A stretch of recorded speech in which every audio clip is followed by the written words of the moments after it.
Hello everyone. हम लोग पिछले हेमिकोडाटा के 3 लेक्चरों में हेमिकोडाटा के बेसिक कैरेक्टर के बारे में पढ़ चुके हैं।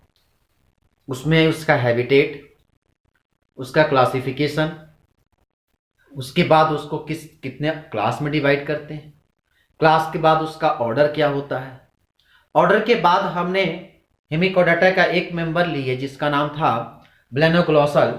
ब्लेनोग्लॉसल के बारे में हमने पढ़ना शुरू किया। उसमें ब्लेनोग्लॉसल का हैबिटेट क्या होता है, कहाँ पे पाया जाता है, नेचर में उसका एग्जिस्टेंस कहाँ पे होती है, वो जनरली किस स्टेट में पाया जाता है, सॉल्टी होता है तो उसमें कौन कौन से बॉडी ऑर्गन पाए जाते हैं। इन सभी चीज़ों के बारे में हम लोग पिछले 3 लेक्चर में कवर कर चुके हैं। जी, किसी को अगर तीसरा लेक्चर छूट गया हो तो आप वीडियो के आखिरी में आपको मिल जाएगा। इसके डिस्क्रिप्शन में आप देखेंगे कि उसमें आपके लिंक दिया गया है पिछले तीनों लेक्चर का। आप आसानी से उसे देख सकते हैं और देखकर पुराने कंसेप्ट को साथ आप आगे बढ़ेंगे, क्योंकि आप पीछे की चीजें अगर आप नहीं कवर कर पाएंगे तो आगे की चीजें कवर करने में दिक्कत होती है, क्योंकि इतना डिटेल जो है आपको 11th-12th में नहीं पढ़ने को मिलता है। ये सब चीजें जो होती है बीएससी में ही पढ़ना है। इसीलिए ये खासकर ये जो ब्लेनोग्लॉसल का टॉपिक जो अभी हम आज पढ़ाने जा रहे हैं, ये चैप्टर काफी इंपॉर्टेंट चैप्टर है। और खासकर ये टॉपिक जो आज हम पढ़ाएंगे, क्योंकि अभी हम जब एंट्री करने जा रहे हैं तो हम फिजियोलॉजी ऑफ ब्लेनोग्लॉसल में एंट्री करने जा रहे हैं, जहां पर आपको digestive system, circulatory system, excretory system, respiratory system, nervous system, control and coordination system और रिप्रोडक्शन सिस्टम, आपको सातों सिस्टम के बारे में इसमें हम पढ़ाएंगे। हम एक दिन में एक सिस्टम कंप्लीट करेंगे। खासकर पूरी कोशिश रहेगा कि एक दिन में यानी एक लेक्चर में हम एक सिस्टम कंप्लीट करने की पूरी कोशिश करेंगे। तो अगर हम बिना समय बर्बाद करते हुए अगर हम इस पे आगे की तरफ बढ़ना शुरू करें तो कहते हैं कि पिछले जैसा हम लोग कहा था कि ऑसोफेगस जो होता है वो ऑसोफेगस को आगे चलकर हम लोग 4 सेक्शनों में बांटते हैं। पहला सेक्शन जो होता है उसे हम लोग कहते हैं बक्कल डेरिवेटिव। पहला हम लोग जो ऑसोफेगस था, ऑसोफेगस को हम लोग 4 भागों में बांटते हैं। पहला जो होता है उसे कहते हैं हम लोग बक्कल डाइवर्टिकुलम। दूसरा जो होता है उसे कहते हैं हम लोग ब्रोंकस एस्केलेटन। और तीसरा जो पार्ट होता है उसको हम जो दो स्केलेटन का मतलब कि हमारे पास अपर पार्ट हो गया, सेकंड पार्ट में हमारे पास फेरिंग्स का पार्ट में तरफ आ गए, और तीसरा जो होता है उसको हम लोग कहते हैं ब्रैंकियल एस्केलेटन्स, और चौथा पार्ट हम लोग कहते हैं फाइगोकॉर्ड। ये 4 पार्ट होता है ऑसोफेगस का। हम कहते हैं कि जब ये बक्कल डेरिवेटिशन होता है उसमें होता क्या है कि नाम ही है बक्कल, मतलब कि बक्कल कैविटी की। अभी हम आगे लेक्चर में कंप्लीट कवर करेंगे कि ये बक्कल डाइवर्टिकुलम होता क्या है।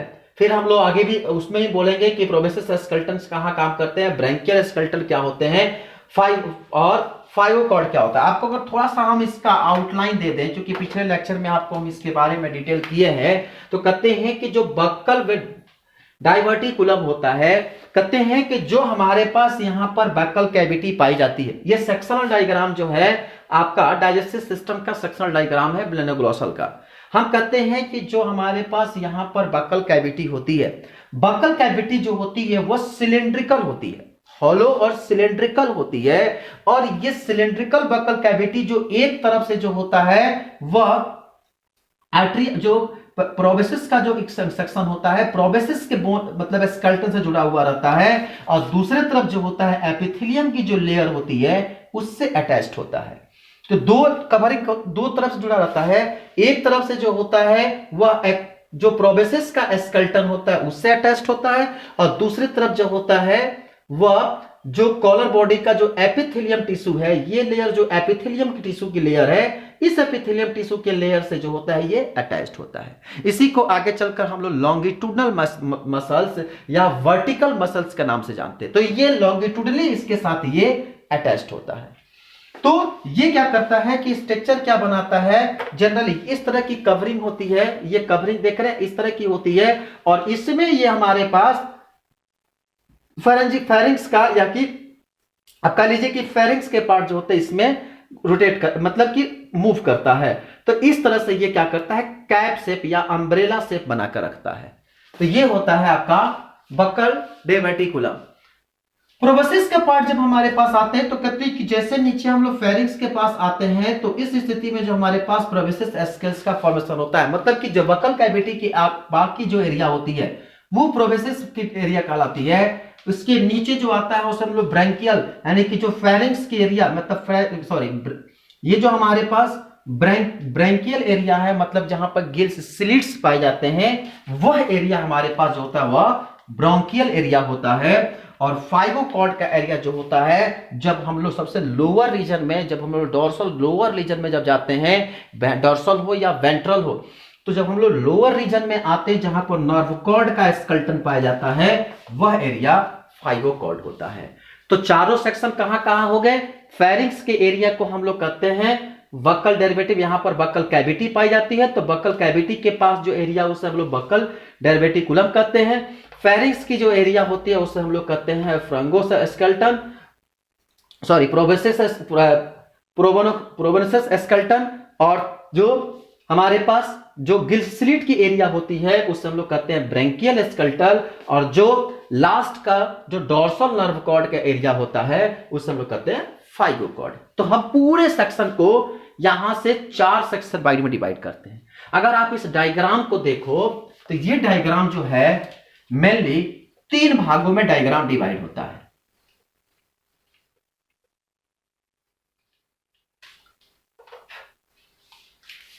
ये डायग्राम जो होता है ये 3 भागों में डिवाइड होता है। सबसे ऊपर जो इतना एरिया है, ये जो ऊपर की एरिया आपको दिख रही है, ये पूरा एरिया जो है आपका प्रोबेसिस का एरिया होता है। यहां से यहां तक एरिया जो होता है वह प्रोबेसिस का एरिया होता है। यहां से लेकर और इस पार्ट तक जो होता है, यहां से लेकर यहां तक का जो हिस्सा होता है, ये एरिया कॉलर का एरिया कहलाता है। और यहां से जब नीचे आते हैं तो ट्रंक का एरिया कहलाता है। तो आपको पता ही है कि ब्लेनोग्लोसल जो होते हैं वो 3 भागों में उसकी बॉडी डिवाइड होती है, ट्रिप्लोब्लास्टिक होते हैं। पहला एरिया प्रोबेसिस का, दूसरा एरिया जो होता है वह कॉलर का, और तीसरा जो एरिया होता है वह ट्रंक का होता है। ठीक है, अब देखिए कहते हैं कि जब इसके हम फिजियोलॉजी की तरफ जाते हैं तो सबसे पहला आता है बात डाइजेस्टिव सिस्टम की। आपको सबसे इंपॉर्टेंट चीज बता दें कि डाइजेस्टिव सिस्टम जो होती है, इसकी डाइजेशन फूड का कैसे होता है, इसके बारे में कहीं कोई डिटेल नहीं है। डाइजेशन फूड का होता कहां कहां पे है, इसके बारे में कोई डिटेल हमें नहीं अवेलेबल है। हमें बस अच्छा है कि अवेलेबल नहीं है, अन्यथा हम अपनी बॉडी की तरफ भी पूछते कि फैट का डाइजेशन कैसे होता है, कार्बोहाइड्रेट डाइजेशन कैसे होता है, प्रोटीन डाइजेशन कैसे होता है, तो काफी क्रिटिकल हो जाता है, काफी डिफिकल्ट हो जाता। तो इसमें सिर्फ आपको डाइजेस्टिव सिस्टम में सीखना क्या है कि कौन से ऑर्गन्स डाइजेशन में पार्टिसिपेट करते हैं और उसका लोकेशन कहां है, बस इतना सीखना है। तो डाइजेस्टिव सिस्टम की बात करें तो सबसे पहले इसमें आता है टर्म एलिमेंट्री कैनाल का। जो एलिमेंट्री कैनाल आता है, एलिमेंट्री कैनाल का एसी। अब एलिमेंट्री कैनाल होता क्या, कहते हैं कि हमारे जब ये एलिमेंट्री कैनाल जो प्रोबेसिस के एरिया, मतलब कि प्रोबेसिस के एरिया से शुरू होता है और ठीक प्रोबेसिस के बाद के एरिया से शुरू होता है और जाता है पूरी की पूरी ट्रंक बॉडी तक, ये पूरी एरिया जो होती है वह एलिमेंट्री कैनाल इसमें कवर करते हैं। जिस तरह से हमारे ह्यूमन बॉडी में एलिमेंट्री कैनाल जब हम लोग सीखते हैं, ह्यूमन फिजियोलॉजी सीखते हैं, तो ह्यूमन फिजियोलॉजी में हम लोग क्या सीखते हैं कि सबसे पहला व्यक्ति जो होता है वह हमारे पास माउथ होता है। The area bounded by lip is called mouth. तो पहला एरिया माउथ होता है। माउथ के बाद ये हमारे पास दूसरा एरिया जो होता है वो बकल कैविटी का, the area bounded by jaw teeth is called buccal cavity. तो पहला एरिया माउथ, दूसरा एरिया बकल कैविटी, तीसरा एरिया जो होता है वो फेरिंग्स का होता है, चौथा एरिया जो होता है वह ऑसोफेगस का होता है, पांचवा एरिया जो होता है वह एस्टोमक का होता है, और छठवां जो होता है जो किसका होता है वह इंटेस्टाइन का होता है। इंटेस्टाइन दो भाग में होता है, एक स्मॉल, इधर ये ड्यूडेनम का एरिया है। अगर आप इसे थोड़ा सा हम बड़ा छोटा कर दे इसको, ये आपका स्टोमक का एरिया हो गया, ये आपका पत्ती जैसे रचना हो गया, आपका क्या चीज नाम क्या है इसका, पैनक्रियाज, ये आपका लार्ज इंटेस्टाइन, ये आपका स्मॉल इंटेस्टाइन। तो आप जरा गौर से देखिए, पूरे एलिमेंट्री कैनाल में देखेंगे तो कितने सेक्शन में बटा। सबसे पहला माउथ, फूड कैविटी आया, फिर उसके बाद से मिला क्या, यहां से टीथ में से क्या, टीथ के पास से जो आसपास की जो पैराटाइड ग्लैंड हो गया, पैराटाइड ग्लैंड हो गया, सबलिंगुअल ग्लैंड हो गया, वहां से क्या निकलता है, क्या बोलते, सलाइवा का सेक्रेशन होता है। सलाइवा जिस तरह से, ध्यान रखना, जिस तरह से यहां पे जब हम फूड पार्टिकल्स को अंदर लेते हैं और लेने के बाद जब इसमें से सलाइवा सिक्रीट होता है, और सलाइवा सिक्रीट होने के बाद फूड पार्टिकल जो होते हैं वो सारे के सारे एमल्सिफाई हो जाते हैं, मतलब कि छोटे छोटे पूरे लूदे टाइप में बन जाते हैं। वो सारे वाटर में इसमें मिल जाने के बाद ताकि आसानी से ये फेरिंग्स और फेरिंग्स से असोफेगस स्टोमक में चले जाते हैं। ठीक इसी तरह जिस तरह से यहां पर वाटर पार्टिकल्स या जो हमारे पास आपको जो सलाइवा पार्टिकल्स यहां पर फूड पार्टिकल्स को आपस में लिक्विफाई किया, लिक्विड से घोल बना देता है, उसी तरह यहां पर भी होता है कि यहां पे जब फूड पार्टिकल्स जो होते हैं, सबसे मजेदार बात यह होती है कि यहां पे चूंकि इनकी एपिथेलियम स्ट्रक्चर जो होती है उसमें दो चीज पाए जाते हैं, एक होता है सीलिया सेल, दूसरा होता है गॉबलेट सेल। सीलिया सेल क्या करता है कि उसे कैप्चर करने का काम करता है, फूड पार्टिकल्स को कैप्चर करता है। क्योंकि वाटर में पाए जाते हैं और ये जो कैप्चरिंग पावर होती है उतनी स्ट्रांग नहीं होती है, तो जब इतना स्ट्रांग पार्ट जब कैप्चरिंग पावर नहीं होता है तो ऐसे सिचुएशन में क्या करते हैं कि वह यहां पे जो एक और गॉबलेट सेल पाया जाता है, जो आपको अगले पिछले लेक्चर में आपको बताया गया उसमें गॉबलेट सेल के बारे में। तो जो गॉबलेट सेल होता है वो क्या करता है कि उस पार्टिकल्स को, जो फूड पार्टिकल्स तो उसको होल्ड कर लेता है। मतलब गॉबलेट सेल से निकलता है सेविशियस पदार्थ, म्यूकस ग्लैंड का सेक्रेशन होता है, तो उसे क्या करता है, फूड पार्टिकल्स को होल्ड कर लेता है। जब फूड पार्टिकल्स को होल्ड कर लेता है, जाके उस पर कवरिंग कर देता है, तब सीलिया जो होता है आसानी से फूड को ट्रैप करता है। क्योंकि वाटर की फ्लो ऑलरेडी काफी फास्ट होती है, तो वाटर करंट जो फ्लो करता है, करंट इलेक्ट्रिसिटी वाली नहीं, वाटर फ्लो की बात हो रही है, वाटर फ्लो काफी फास्ट होता है। ऐसे सिचुएशन में फूड पार्टिकल्स तुरंत क्या करता है, बकल कैविटी के अंदर, माउथ के अंदर एंट्री कर जाता है। तो ये कहानी इसमें होती है, उसी तरह जिस तरह से यहां पे फूड पार्टिकल्स की होती है। तो जैसे यहां पर हम लोग जब पढ़ते हैं तो उसमें पढ़ते हैं पहला माउथ होता है, फिर उसके बाद बकल कैविटी होता है, फिर फेरिंग्स होता है, फिर असोफेगस होता है, फिर उसके बाद से हमारे पास स्टोमक होता है, फिर इंटेस्टाइन होता है। ठीक इसी तरह जैसे ह्यूमन बॉडी में इनके अलग अलग डाइजेस्टिव एलिमेंट्री कैनाल सेक्शन बटे रहते हैं, ठीक ब्लेनोग्लॉसल में उसी तरह से इनके भी पूरे सेक्शन जो है अलग अलग भागों में बटे हुए रहते हैं। और इन पूरे सेक्शन को आगे चलकर हम लोग 6 भागों में बांटते हैं। मतलब इनके डाइजेस्टिव सिस्टम को हम लोग 6 कैटेगरी में बांटते हैं। सबसे पहला कैटेगरी जो होता है उसे कहते हैं हम लोग माउथ। जो दूसरी कैटेगरी होती है उसे कहते हैं हम लोग बकल कैविटी। तीसरी जो कैटेगरी होती है उसको हम लोग बांटते हैं, जिसको हम लोग कहते हैं फेरिंग्स। और चौथा जो होता है उसे हम लोग कहते हैं ऑएसोफेगस। पांचवा जो होता है उसे कहते हैं हम लोग इंटेस्टाइन।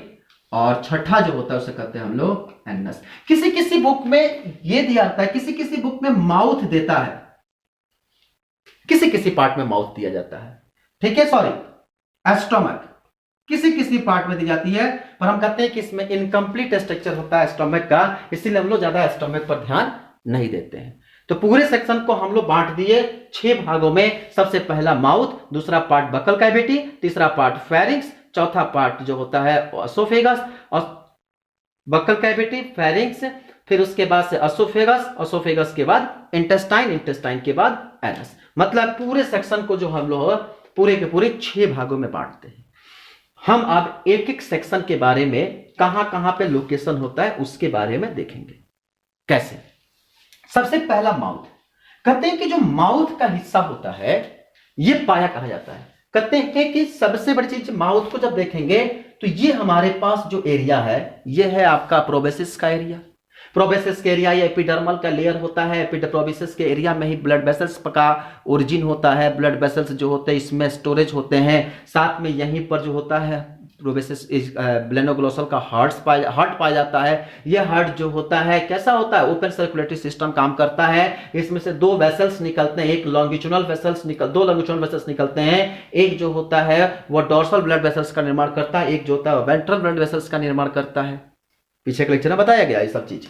ठीक है, तो कहते हैं कि यहां पे जब हम शुरू करते हैं तो कहते हैं कि ये जो हमारे पास प्रोबेसिस का जो स्केलेटन मिला, इस प्रोबेसिस के स्केलेटन के ठीक जंक्शन पर ध्यान रखेंगे, प्रोबेसिस के स्केलेटन के ठीक जंक्शन पे माउथ पाया जाता है।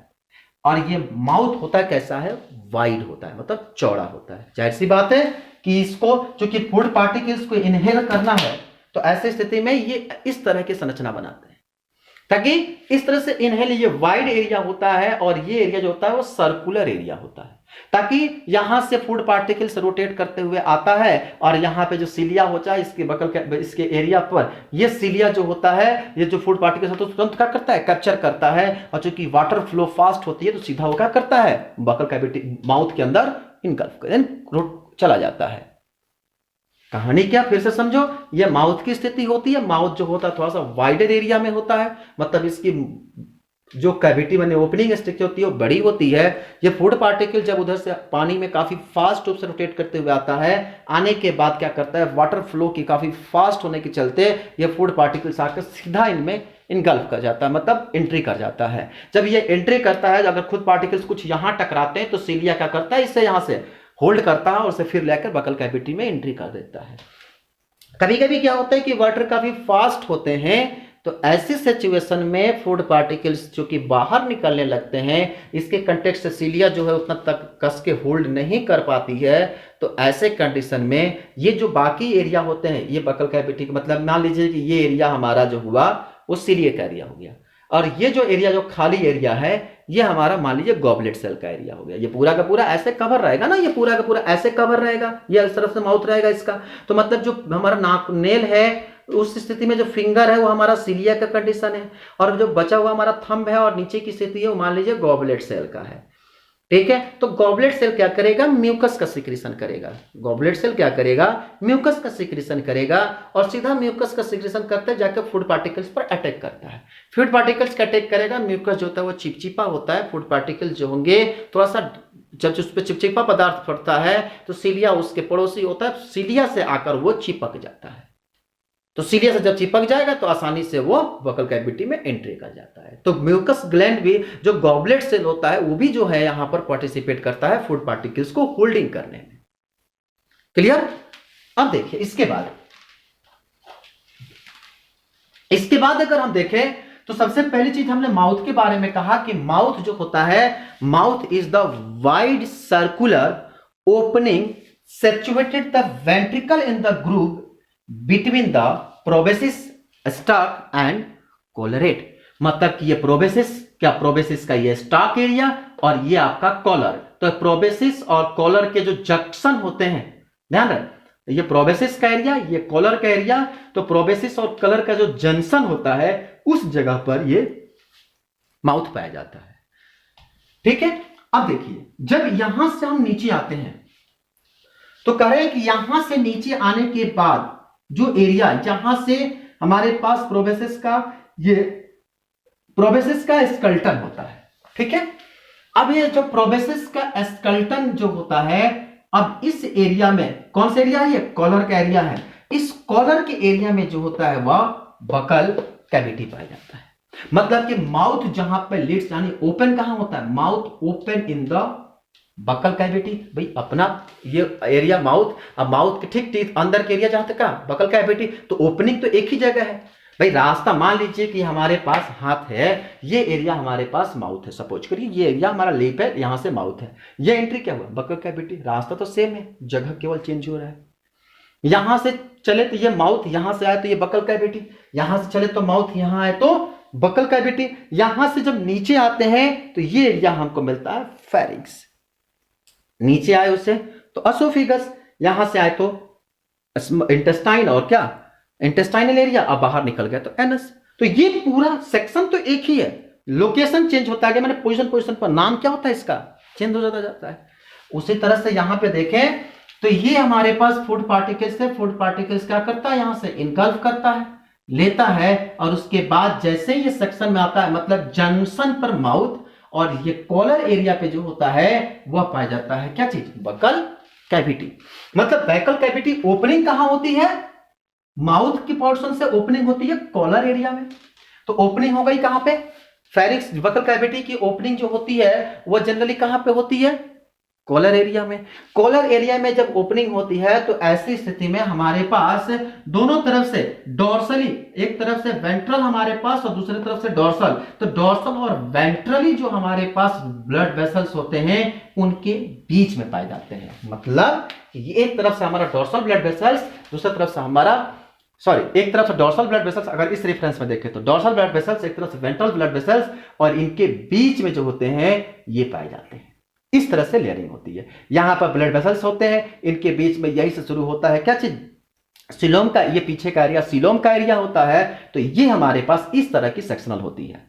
अब ये जब नीचे की तरफ लौट के हम जब आते हैं, क्योंकि अब जो गैप बच गया, ये जो हमारे पास जो गैप होता है पूरा का पूरा ब्लड वेसल्स का गैप होता है, मतलब जो एरिया बच गया वो, ये मार्कर जो आपको दिख रहा है, ये मार्कर हमारे पास फूड पार्टिकल्स का रूट है। मतलब ये फेरिंग्स, ये बकल कैविटी के बाद फेरिंग्स के एरिया की तरफ हमारे, तो ये हमारे पास मिल गया क्या चीज, यहां ऊपर की तरफ मान लीजिए ये ओपनिंग हो गया माउथ का, ये ऊपर के कवर हो गया आपका बकल कैविटी, और नीचे की तरफ हो गया हम लोग फेरिंग्स। तो कहानी शुरू फिर से क्या करें, माउथ जो है अपर पार्ट से शुरू होता है जहां पर जंक्शन होता है प्रोबेसिस और कॉलर का। उसके बाद जब नीचे आते हैं तो ये एरिया जो कॉलर का एरिया होता है वह हमारे पास बकल कैविटी का एरिया होता है। और फिर जब हम नीचे की तरफ आते हैं, ध्यान रहे, फेरिंग्स जो होता है, ये फेरिंग्स मतलब जंक्शन पर पाया गया, प्रोबेसिस और कॉलर के जंक्शन पर पाया गया माउथ। बकल कैविटी जो होता है वह कॉलर रीजन में पाया जाता है, और इसके ठीक बाद हमारे पास ऑसोफेगस की फेरिंग्स की बात शुरू होती है। सबसे बड़ी चीज इसी के पास अब एक तरफ से एपिडर्मिस का लेयर, ये जो हमारे पास लेयर होता है एक तरफ एपिडर्मिस का लेयर, और एपिडर्मिस के लेयर मतलब कि हमारे पास एक तरफ जो हुआ वह हो गया आपका प्रोबेसिस का स्केलेटन, ये मिल गया आपका, मान लीजिए ये हो गया प्रोबेसिस का स्केलेटन, और ये एरिया जो हो गया हमारे पास एपिडर्मिस का हो गया, कॉलर का एपिडर्मिस, ये कॉलर का एपिडर्मिस। तो मतलब ये हो गया आपका क्या है, ये आपका प्रोबेसिस का स्केलेटन और ये आपका एपिडर्मिस, और इसके बीच में आता है क्या चीज, इसके बीच में क्या है, ये फूड पाइप है। मतलब ये आपका मान लीजिए कि बकल कैविटी है। तो जरा देखिए तो इस तरह से एक कवरिंग बना कि नहीं, मतलब एक जो है कैप जैसे स्ट्रक्चर बन जाती है। और इसी कैप को हम शुरू में ही आपको नाम दिए, हम लोग कहते हैं बक्कल, क्या नाम दिए थे हम लोग, याद है आपको कि हमने कहा था कि बक्कल डाइवर्टिकुलम, हमने नाम ही दिया था कि बक्कल डाइवर्टिकुलम। तो बक्कल डाइवर्टिकुलम क्यों कहते हैं, क्योंकि एक तरफ से जो होता है वह एक तरफ जो होता है प्रोबेसिस का स्केलेटन जुड़ा रहता है, और दूसरे तरफ जो होता है वह एपिडर्मल की लेयर होती है, और उसके बीच में एक पेंडुलम की तरह ट्यूब पतली से निकलती है, वह ट्यूब जो होती है वह बकल कैविटी की ट्यूब होती है। तो ये बकल कैविटी हमको समझ, बकल कैविटी में क्या बताए कि बकल कैविटी जो होती है एक होलो सिलिंड्रिकल स्ट्रक्चर बनाती है, जो एक तरफ से एपिडर्मल लेयर से दूसरी तरफ से प्रोबेसिस स्केलेटन से जुड़ी रहती है, जो आगे चलकर क्या करती है, वह एक जो प्रोबेस कैविटी होती है, वो कैविटी जो होती है वह बकल डाइवर्टिकुलम का फॉर्मेशन करता है। अब इसके बाद जैसे ही हम रेडियल से नीचे आते हैं, कॉलर से नीचे आते हैं, तो हम आते हैं ट्रंक में, और ट्रंक की जैसी एंट्री होती है तो ट्रंक की एंट्री में मुलाकात होता है फेरिंग्स से। अब गौर से देखिए, फेरिंग्स जो है थोड़ा सा अलग तरीके से स्ट्रक्चर बनाता है। फेरिंग्स जो होता है ये हिस्सा इसकी माउथ का है।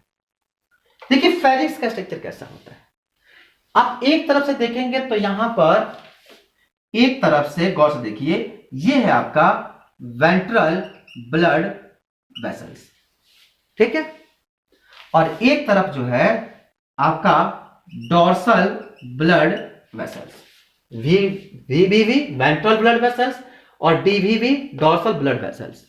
ओके, अब इसके बाद देखिए यहां पे जो होता है, जो वेंट्रल ब्लड और डोर्सल ब्लड वेसल्स होते हैं, इसी ब्लड वेसल्स के एरिया में, चूंकि ये एरिया यहां पर आप ये एरिया देखेंगे तो ये चूंकि हमारे पास इपिडर्मिस के लेयर है, इधर की तरफ भी इपिडर्मिस के लेयर है, ये इपिडर्मिस के लेयर, ये भी क्या है इपिडर्मिस के लेयर। अब देखिए कह रहा है कि इसी क्षेत्र से जो होता है यहां पे हमारे पास ये जो एरिया होता है ये फेरेंजियल एरिया होता है, मतलब यहां पर फेरिंग्स क्या कहते हैं आपको गिल्स स्लिट्स पाए जाते हैं, जिसे हम लोग कहते हैं ब्रोंकियल एरिया, नॉट फ्रेंजियल एरिया। ये जो होता है इस तरफ ब्रोंकियल एरिया पाए जाते हैं। और जब ये ब्रोंकियल एरिया पाए जाते हैं तो ऐसे स्थिति में यहां पे जो होते हैं वह गिल्स स्लिट्स पाए जाते हैं, ठीक है। और गिल्स स्लिट जो होते हैं वो जनरली यू शेप के होते हैं, देखिए ना ये जो होते हैं वह यू शेप के होते हैं। अब इसी बीच से आता है आपका फेरिंग्स, ये एरिया फेरिंग्स का हो गया, क्लियर। अब देखिए तो कह रहा है कि ऐसी स्थिति में मतलब कि जब हम इसको बांटना शुरू करते हैं तो अब ये जो है एक दूसरे से मस्कुलर अटैच्ड होता है, बाइंड रहता है, चाहे सी बात है फ्री ऐसे हवा में तो रोटेट करेगा नहीं, तो मस्कुलर अटैच्ड होता है, मतलब कि यहां से हमारे पास मिल जाता है डाइजेस्टिव, इधर की तरफ हमारा डाइजेशन, क्योंकि यहां से शुरू हो जाता है आपका यह ऑसोफेगस यहां एंट्री करता है, फिर आकर इंटेस्टाइनल एरिया हो जाता है, मतलब ये एरिया जो होता है वो होता है डाइजेशन के लिए एरिया, डाइजेस्टिव, और इधर की तरफ हो जाता है रेस्पायरेशन के लिए। मतलब ये जो ऑसोफेगस होता है वह दो रीजन में डिवाइड होता है, ये जो फेरिंग्स है, ये फेरिंग्स आगे चलकर दो रीजन में डिवाइड होता है। एक को कहते हैं हम लोग ब्रैंकियल, पहला होता है ब्रैंकियल पोर्शन ऑफ फेरिंग्स, और दूसरा जो होता है उसे कहते हैं हम लोग डाइजेस्टिव पोर्शन ऑफ फेरिंग्स। एक हुआ ब्रैंकियल पोर्शन ऑफ फेरिंग्स और दूसरा होता है डाइजेस्टिव पोर्शन ऑफ फेरिंग्स। मतलब कि एक तरफ जो होता है वो डाइजेस्टिव ग्लैंड, उसमें आपको कौन कौन से आगे चलकर हम लोग पढ़ेंगे कि डाइजेस्टिव ग्लैंड में या तो इंटेस्टाइन, डाइजेशन की प्रोसेस जो इसमें होती है वो जनरली रूप से क्या होती है, या तो इंटेस्टाइन अपने एंजाइम का सिक्रेशन करता है, या तो आपको हिपैटिक ऑर्गन एंजाइम का सिक्रेशन करता है, या तो कुछ जो होते हैं वह क्या करते हैं फेरिक्स कुछ जो होता है एंजाइम का सिक्रेशन करता है, और कुछ जो होता है इसके बकल कैविटी से कुछ एंजाइम इसमें सिक्रीट होते हैं जो फूड पार्टिकल्स में डाइजेशन में मदद करते हैं। तो मतलब कि एक तरफ जो होता है वो डाइजेशन माने कि डाइजेस्टिव से जुड़ा रहता है, माने कहने के इसका मतलब है कि फेरिक्स जो होता है वो दो तरफ से दबा हुआ रहता है। ये अगर हम फेरिक्स मान लें तो ये दो भागों से डूबा रहता है, एक तरफ जो होता है वह इसका रेस्पिरेटरी जो ऑर्गन्स होते हैं जिससे हम लोग कहते हैं ब्रोंकियल रीजन, क्योंकि ब्रोंकियल इसलिए होता है इसमें ब्रोंकस पाए जाते हैं, और ऐसे स्थिति में ये जो होते हैं इसमें गिल्स स्लिट्स होते हैं। रेस्पिरेशन किससे होता है, गिल्स स्लिट्स, जो आगे के लेक्चर में हम कवर करेंगे रेस्पिरेशन में, तो इसमें होते हैं गिल्स स्लिट्स, और ये गिल्स स्लिट्स से आसानी से क्या करता है ये रेस्पिरेशन करने का काम करता है। और एक तरफ जो होता है ये डाइजेस्टिव पार्ट होता है जो कि क्या करता है यहां से फूड का इसके बाकी डाइजेशन की प्रोसेस कंप्लीट होती है। तो कह सकते हैं कि जो फेरिंग्स होता है वो दो सेक्शन में बढ़ता है। एक जो होता है उसे हम लोग कहते हैं branchial portion of pharynx. Branchial portion of pharynx जो होता है वह उसका डोर्सल एरिया में, यानी कि ये इसका डोर्सल एरिया में होता है, और डोर्सल एरिया में होने के साथ साथ इसमें डोर्सोलैटरली होता है, जो दो रो बनाता है, एक ये रो और एक ये रो, जो दोनों यू शेप का गिल्स स्लिट्स का निर्माण करते हैं, जो आगे चलकर रेस्पिरेशन में मदद करते हैं। उसका दूसरा पार्ट तो digestive portion of the pharynx होता है, जो वेंट्रली एरिया में पाया जाता है, और ये वेंट्रली एरिया में पाए जाने के साथ साथ ये फेरिंग्स से अटैच्ड होता है, और इनके बीच में जो ये मसल्स होते हैं इससे हम लोग कहते हैं सिलिएटेड एपिथेलियल मसल्स। क्या नाम होता है? सिलिएटेड एपिथेलियम टिश्यू, यानी कि ये सिलिएटेड एपिथेलियम टिश्यू से क्या होती है? ये इससे अटैच्ड होती है। तो सिलिएटेड एपिथेलियम टिश्यू से इसके डाइजेस्टिव पोर्शन जो होता है वह फेरिंग्स से अटैच्ड होता है। ये करता क्या है? फूड के कंसंट्रेशन, डाइजेशन और एब्जॉर्प्शन, ये डाइजेस्टिव पोर्शन होता है। इसका काम क्या होता है? फूड का डाइजेशन, कंसंट्रेशन, एब्जॉर्प्शन। जाहिर सी बात है कि डाइजेशन का काम यही होता है, फूड को डाइजेस्ट करना, उसमें जो पार्टिकल्स, फैट, कार्बोहाइड्रेट, प्रोटीन है, उसको सबको डाइजेस्ट करने के बाद जो उसमें जो मटेरियल हमारे पास काम की चीज होते हैं उसे बॉडी के टारगेट ऑर्गन तक पहुंचाना। तो ये काम इसका होता है। तो फिर से समझिए, फेरिंग्स जो होता है वो दो पोर्शन में डिवाइड होता है। एक पोर्शन होता है डाइजेस्टिव पार्ट होता है, दूसरी तरफ जो होता है वो रेस्पिरेटरी यानी कि ब्रोंकियल एरिया होता है। ब्रोंकियल एरिया जो होता है डोर्सल क्षेत्र में होता है। ब्रोंकियल एरिया जो होता है वह डोर्सल क्षेत्र में होता है। वह दो रो में पाया जाता है जो यू आकार के शेप बनाता है। एक और दूसरा जो डाइजेस्टिव पोर्शन होता है वो वेंट्रल एरिया में पाया जाता है, जो फेरिंग्स के साथ किससे? एपिथेलियल टिश्यू से जुड़ा हुआ रहता है। तो ये कहानी यहां तक हो गई। फिर इसके बाद की एरिया जो आती है ये यहां पर असोफेगस का एरिया आता है। कहते हैं कि असोफेगस की एरिया जो होता है वह किस क्षेत्र की तरफ चला जाता है? ट्रंक एरिया में जाता है। मतलब जब हम ट्रंक एरिया, फेरिंग्स भी हमारे पास ट्रंक एरिया, अब ये ट्रंक एरिया भी ये भी ट्रंक एरिया में एंट्री करता है। और ये ट्रंक एरिया में जब हमारे पास असोफेगस मिलता है तो यहां पे जो होता है इसकी एंट्री जो होती है अब इंटेस्टाइन में होती है, और ये इंटेस्टाइनल एरिया होता है। असोफेगस के बाद कहां एंट्री हुआ? इंटेस्टाइन में। जस्ट बिहाइंड जो होता है गिल स्लिट्स का वो असोफेगस का एरिया होता है, और असोफेगस के एरिया के बाद जो होता है वह इंटेस्टाइन का एरिया होता है। और इंटेस्टाइन की जो एरिया होती है यहीं पर एक तरफ से हमारे पास मिलता है प्री हेपेटिक और दूसरी तरफ से मिलता है पोस्ट हिपैटिक। ध्यान रहे, एक तरफ से मिलता है प्री हिपैटिक और दूसरा क्या होता है? Post hepatic. और प्री और पोस्ट हिपैटिक दोनों जो होते हैं वह डाइजेस्टिव एंजाइम का सिक्रीशन करते हैं। याद रखेंगे, ग्लेनोग्लोसल जो होता है, ग्लेनोग्लोसल जो होता है उसके बकल कैविटी से, उसके फेरिंग्स से, उसके इंटेस्टाइन से और उसके हिपैटिक ऑर्गन से, यानी चार जगह से डाइजेस्टिव एंजाइम का सिक्रीशन करते हैं। खासकर उसमें से हेपेटिक और इंटेस्टाइन दो काफी इंपॉर्टेंट होते हैं, दो सबसे इंपॉर्टेंट होते हैं जो यहां से एंजाइम का सिक्रीशन करते हैं, और एंजाइम से सिक्रीशन होने के बाद इस इंटेस्टाइन में फूड का क्या होता है? डाइजेशन होता है। और जब फूड का डाइजेशन होता है तो ऐसे सिचुएशन में जब फूड क्या होती है यहां से डाइजेस्ट होता है, डाइजेस्ट होने के बाद यहां पर जो होता है वेंट्रल ब्लड वेसल्स पाए जाते हैं, और इस वेंट्रल ब्लड वेसल्स के साथ जो होती है इसका हार्ट कहां होता है? हार्ट होता है कहां पे? प्रोबेसिस के एरिया में। ये ब्लड जो होते हैं वह वेंट्रल ब्लड वेसल्स के थ्रू हार्ट में जाते हैं और फिर यहां से सर्कुलेशन। तो इस तरह से पूरी सिस्टम हमारे पास काम करता है। फिर जब फूड पार्टिकल्स यहां से डाइजेस्ट हो जाता है तो यहां पर फेरेंजियल पोर पाया जाता है। इसी के पोर की ओपनिंग के जगह पर जो होती है वो क्या होता है?